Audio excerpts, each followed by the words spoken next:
Sobat Edukasi, selamat siang. Selamat datang di Ruang Edukasi, tempat berbincang soal isu-isu edukatif.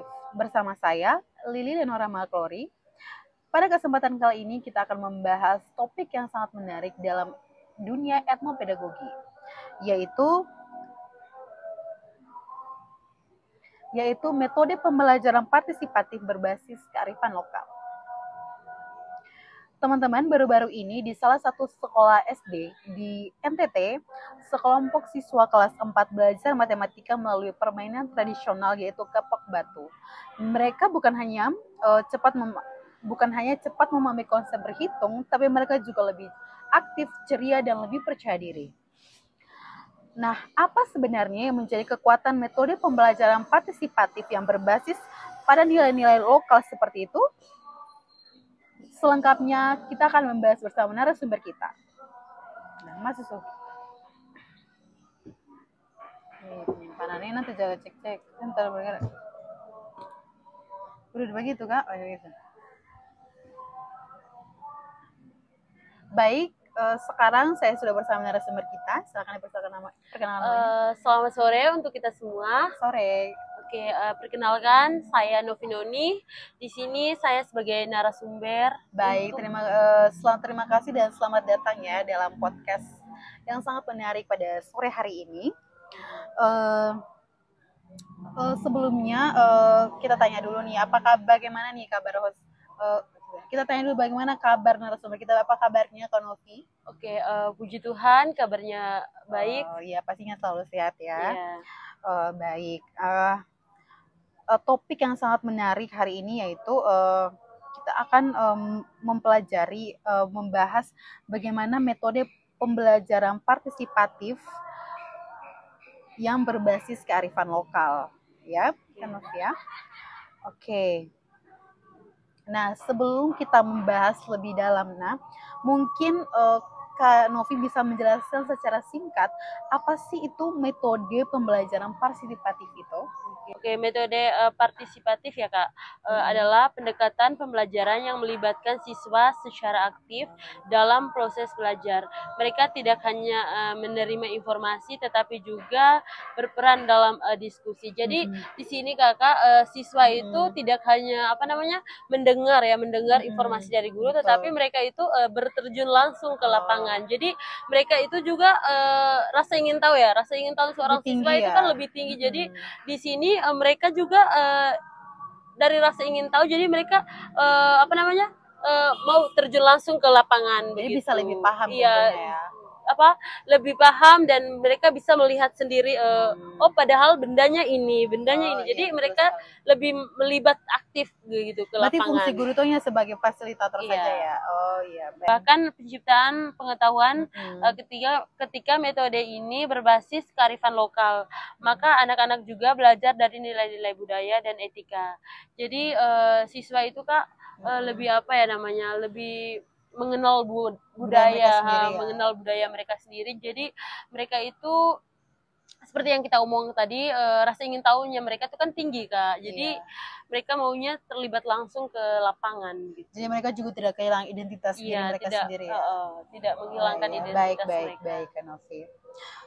Selanjutnya kita akan membahas poin kunci nih metode partisipatif berbasis kearifan lokal.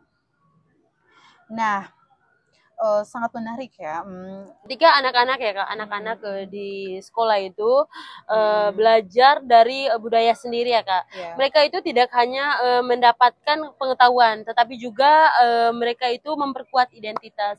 Jadi di sini Kakak, mereka itu tidak hanya mendapatkan materi begitu, tetapi mereka itu secara tidak langsung mengenal budayanya sendiri begitu.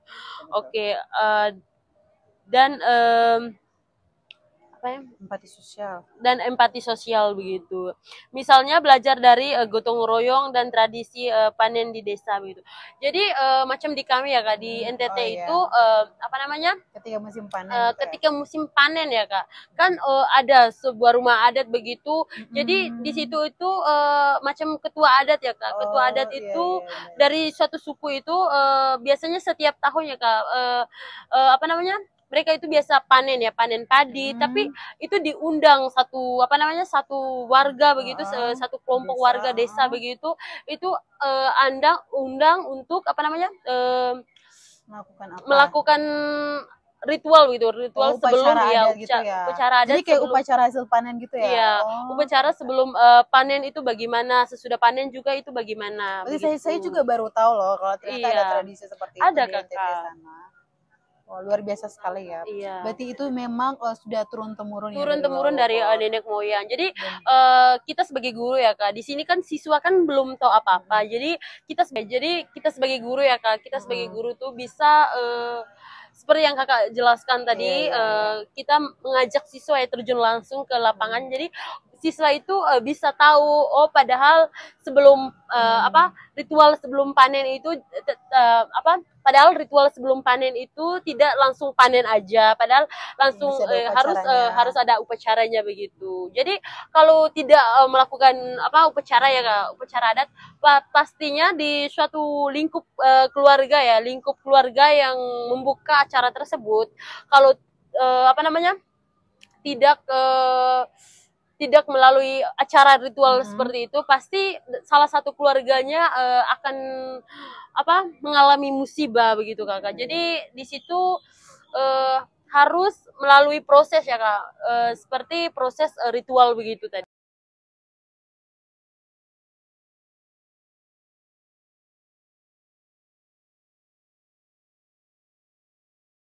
Jadi siswa itu rasa ingin tahu ya Kak, bukan hanya rasa ingin tahu. Jadi mereka itu kan kalau belajar di buku saja pasti mereka kan jenuh ya Kak. Ya, jadi mereka itu rasa ingin tahunya, mereka itu penasaran binatang itu yang seperti apa sih, itu yang bagaimana, tumbuhan itu yang bagaimana. Jadi kalau kita ajak mereka ya Kak, ajak mereka ke suatu tempat alam begitu ya, taman bunga itu, mereka bisa melihat langsung, oh padahal kupu-kupu itu begini. Iya betul sekali ya, dan itu langsung membuat pikiran mereka oh padahal begini. Jadi mereka itu kan kalau lihat di buku aja Kak, kayak bukan nggak percaya sih, lebih ke maunya terjun langsung. Kita kan beda ya Kak, ini kan anak SD, kita kan berhadapan dengan anak SD.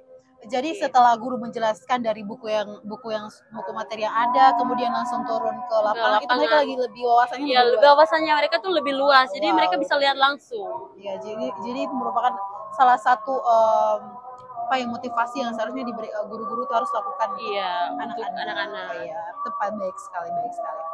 Jadi belajar itu bukan hanya sekedar di dalam kelas tapi menyatu dengan alam juga itu sebagai belajar. Itu salah satu belajar Kak. Karena dari situ siswa setiap siswa kan berbeda. Cara pikirnya, pola pikir setiap siswa kan berbeda. Jadi kita bisa sebagai guru kita bisa tahu, oh siswa yang ini pemikiran gaya belajarnya begini, siswa yang ini gaya belajarnya begini. Jadi kita sebagai guru itu harus pandai menilai semua siswa yang ada dalam satu kelas. Gitu. Jadi dengan gaya belajar yang berbeda-beda, di mana guru itu dia harus bisa bagaimana nih agar siswa-siswa itu bisa mendapat pendidikan yang dengan gaya belajarnya masing-masing. Oke. Nah, selanjutnya kita masuk ke nilai budaya lokal yang menjadi konteks pembelajaran. Nah, bagaimana kearifan lokal itu bisa dijadikan dalam konteks pembelajaran, apalagi dalam pendidikan anak? Mengharapkan uang gaji guru itu tidak mencukupi untuk mengadakan kegiatan. Tentu guru itu memerlukan bantuan dukungan dari orang tua, terus dari warga, dari pemerintah, dari komunitas juga. Betul. Oke, yang ketiga ya Kak, yang ketiga itu yang ketiga itu kita juga perlu memastikan bahwa metode ini tetap relevan dengan perkembangan zaman dan kebutuhan siswa di area modern. Jadi Kak? Di era digitalisasi. Iya, jadi siswa itu kan lebih berpatok ya Kak, lebih dunianya mereka itu di sekolah aja itu berapa jam. Tapi kalau di rumah pasti mereka ke handphone. Jadi apa-apa yang mereka cari itu kan selalu ada. Jadi kita sebagai guru itu bagaimana cara kita untuk mengajak siswa untuk jadi di sini guru ya Kak, kita sebagai guru itu mengajak siswa untuk menggunakan handphone itu teknologi itu ke arah yang lebih baik dan juga memberikan manfaat bagi mereka. Iya. Iya, baik, baik Kak Novi.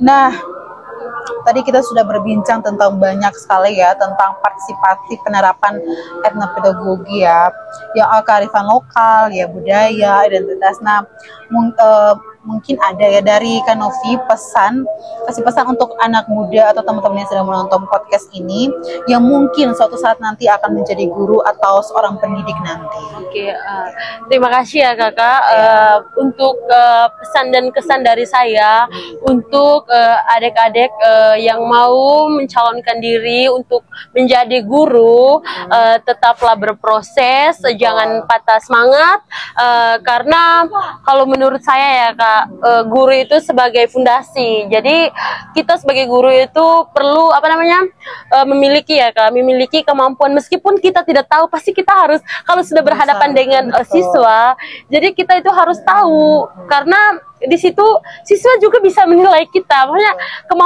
kemampuan kita